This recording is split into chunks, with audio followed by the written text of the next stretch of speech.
Friends welcome back part 2. Friends చాలా మంది అయితే ఇప్పుడు నార్మల్గా వినాయకుడు చూసేటప్పుడు వినాయకుడు చూస్తారు, లేకపోతే ఆర్చి చూస్తారు. నేను వినాయకుడితోటి పాటు ఆర్చి కూడా చూస్తా, ఎందుకంటే మనకు వినాయకుడు లుక్ వచ్చేది ఆర్చి తోటి. అండ్ ఇలా మన కొట్ల శంకర్ కళా ఆర్ట్స్లో అయితే నాకు హైలైట్ అంటే హైలైట్ నచ్చింది ఈ గణపతి అయితే. చలో ఈ గణపతి విషయం ముందు అయితే ఒకసారి కామెంట్ సెక్షన్లో అందరూ జై శ్రీరామ్ అని చెప్పేసి కామెంట్ చేసేది. ఫ్రెండ్స్ ఇక్కడ మీరు గణపతి అయితే చూడొచ్చు. మనకైతే వచ్చేసి అయోధ్య గణపతి, మనకి సైడ్కి అయితే వచ్చేసి మనకు రామ్లాలా హైలైట్ అంటే హైలైట్ ఉంది. అండ్ ఒక్కసారి మీరు ఆర్చి దగ్గరికి వెళ్ళి కూడా మొత్తం ఒక్కసారి చూసుకోవచ్చు. హైలైట్ అంటే హైలైట్ ఇచ్చారు, అంటే నీట్గా ఉంది ఆర్చి మాత్రం, చూసారు కదా. అండ్ ఇక్కడ మీరు గణపతి కూడా చూసుకోవచ్చు దగ్గరికి వెళ్ళి,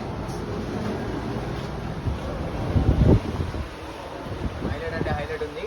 అండ్ ఫ్రెండ్స్ ఇక్కడ మీరు ఇంకొక గణపతి అయితే చూడొచ్చు. మనకైతే వచ్చేసి తామర పుష్పం మీద కూర్చున్న గణపతి, బ్యాక్గ్రౌండ్ అయితే వచ్చేసి మనకి ఏనుగైతే వచ్చింది, చూసిరు కదా. ఇంకా ఇది కలరింగ్ కాలేదు, మనకు వైట్ కోటింగ్ అయితే అయిపోయింది ఫినిషింగ్.